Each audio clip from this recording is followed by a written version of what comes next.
అందరికీ నమస్కారం. స్వామి వివేకానంద రచించిన కర్మయోగం నుండి మనం చేసే మేలు మనకే కానీ లోకానికి కాదు రెండవ భాగానికి స్వాగతం. ఇతరులకు సహాయపడటం, పరహితము అనర్చటం లోకం పట్ల మన ధర్మం. మనం ఎందుకు లోకహితం జరపాలి? పైకి లోకానికి తోడ్పడుతున్నట్లు కనిపిస్తుంది, కానీ నిజంగా అది మనకు మనం చేసుకునే సహాయమే అవుతుంది. పరోపకారం చేయడానికి మనం ఎల్లప్పుడూ ప్రయత్నించాలి. అదే మన ముఖ్య ఉద్దేశంగా ఉండాలి. మనం బాగా ఆలోచించి చూస్తే మన సహాయ ఆవశ్యకత ప్రపంచానికి లేదు. నీ చేత నా చేత ఉపకారం పొందడానికి ఈ లోకం సృష్టింపబడలేదు. ఒక క్రైస్తవ ధర్మోపదేశంలో ఇలా చదివాను: సుందరమైన ఈ ప్రపంచమంతా చాలా మంచిది, ఎందుకంటే పరోపకారం చేయడానికి మనకిది సమయాన్ని, అవకాశాన్ని కల్పిస్తున్నది. పైకి చూడడానికి చక్కని ఆశయమే కానీ లోకానికి మన సహాయం కావలసి ఉన్నదనటం దైవదూషణం కాదా? ప్రపంచం దుఃఖభూయిష్టం అనటం కాదనలేం.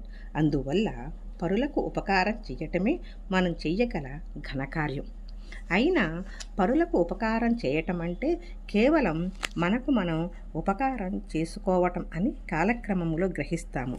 నా చిన్నతనంలో నా వద్ద కొన్ని తెల్ల ఎలుకలుండేవి. చిన్న చక్రాలున్న ఒక చిన్న పెట్టెలో వాటిని ఉంచేవాడిని. ఎలుకలు ఆ చక్రాలను దాటడానికి ప్రయత్నించినప్పుడల్లా చక్రాలు గిరగిరా తిరుగుతుండటం చేత అవి యథాస్థానంలోనే ఉండేవి. లోక విషయము, లోకానికి మనం ఉపకారం చేసే విషయము కూడా ఇలాంటిదే. జరిగే ఉపకారం అంతా మనకు నైతిక శిక్షణ లభించటమే. ఈ ప్రపంచం మంచిది కాదు, చెడ్డది కాదు. ప్రతి వ్యక్తి తనకు తానే ఒక లోకాన్ని నిర్మించుకుంటాడు. గుడ్డివాడు ప్రపంచాన్ని గురించి భావించడానికి ప్రయత్నిస్తే అది గట్టిదిగానో, మెత్తనిదిగానో, వెచ్చనిదిగానో, చల్లనిదిగానో భావిస్తాడు కదా. ఏ సమయంలోనైనా మన జీవితము సుఖవంతముగానో దుఃఖమయంగానో ఉంటుంది. కొన్ని వేల సార్లు మనకిది అనుభవమే. సర్వసాధారణంగా యువకులు ఆశాపూరితులుగాను, వృద్ధులు నిరాశాజనకంగాను ఉంటారు. యువకులకు జీవితం ముందున్నది. వృద్ధులు తమ కాలం దాటిపోయిందని మొరపెట్టుకుంటారు. తీర్చుకోలేని అనేక కోర్కెల వలన వారి మనస్సులో సంఘర్షణ జరుగుతుంది. ఏమైనా వీరిద్దరూ అవివేకులే. మన మనోస్థితిని బట్టి, మన దృక్పథాన్ని బట్టి జీవితం మంచిదిగా కానీ చెడ్డదిగా కానీ కనిపిస్తుంది. స్వతసిద్ధంగా అది వీటిలో ఏదీ కాదు. అగ్ని స్వతసిద్ధంగా మంచిది కానీ చెడ్డది కానీ కాదు. శీతాకాలంలో మనం చలి కాచుకుంటున్నప్పుడు ఆహా, ఈ అగ్గి ఎంత హాయిగా ఉంది అనుకుంటాం. అదే నిప్పు వల్ల మన చేతులు కాలినప్పుడు దాన్ని నిందిస్తాం. అయినా దాని పరంగా అది మంచిది కాదు, చెడ్డది కాదు. మన ఉపయోగాన్ని అనుసరించి మంచిది, చెడ్డది అనే తలపులు కలుగుతాయి. ప్రపంచ విషయం కూడా ఇలాంటిది. ప్రపంచం పరిపూర్ణమే. ఇక్కడ పరిపూర్ణమంటే తన ప్రయోజనాలను నెరవేర్చుకోవడానికి ఇది సమర్థమై ఉండటమే. మన ప్రమేయమేమీ లేకుండానే ప్రపంచ వ్యవహారం చక్కగా సాగుతుందని మనమంతా దృఢంగా నమ్మవచ్చు. ప్రపంచానికి సహాయపడటానికి మనం అంతగా తాపత్రయపడవలసిన అవసరం లేదు. అయినా మనం లోకానికి హితం చేయాలి. లోకోపకారం చేయడం మన భాగ్యమనే జ్ఞానం సదా కలిగి ఉంటే మనలోని పరోపకార ఇచ్చయే మహోన్నత ప్రేరక శక్తి అవుతుంది. అంతేకాని ఏదో పై మెట్టెక్కి కూర్చున్నవాడవై 4 పైసలను చేతబుచ్చుకొని దర్పం ప్రదర్శిస్తూ ఏమో పేదవాడా ఇదిగో అనవద్దు. అతడికి దానమిచ్చి నువ్వు మేలు పొందడానికి అతడొకడున్నందుకు అతడి పట్ల కృతజ్ఞుడవై ఉండు. ధన్యత దాతకే కాని దానం పుచ్చుకున్నవాడికి కాదు.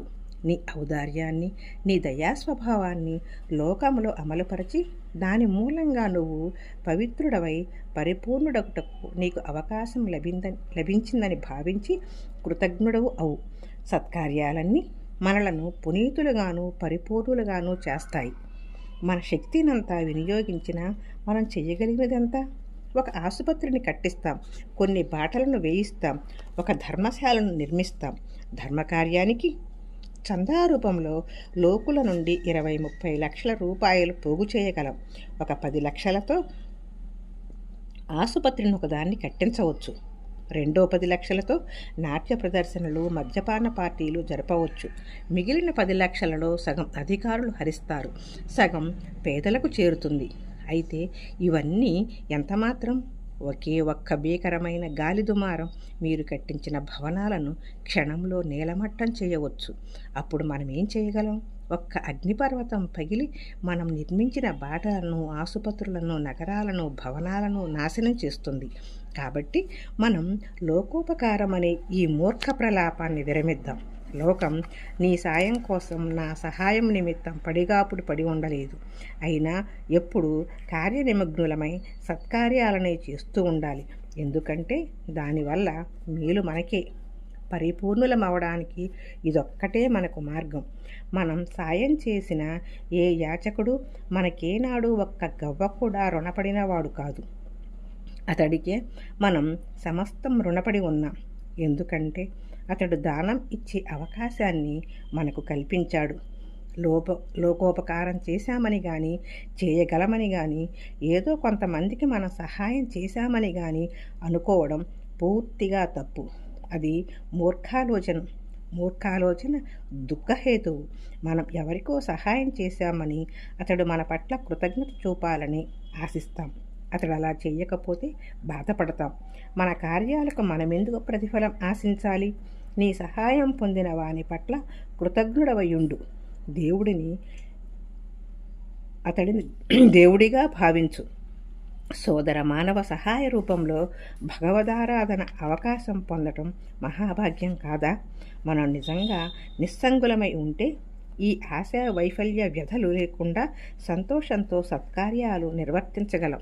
నిస్సంగ బుద్ధితో ఆచరించే కర్మల వలన ఎప్పటికీ దుఃఖం కలగదు, దుఃఖస్థితి కలగదు. లోకం తన సుఖదుఖాలతో నిరంతరం సాగిపోతూనే ఉంటుంది.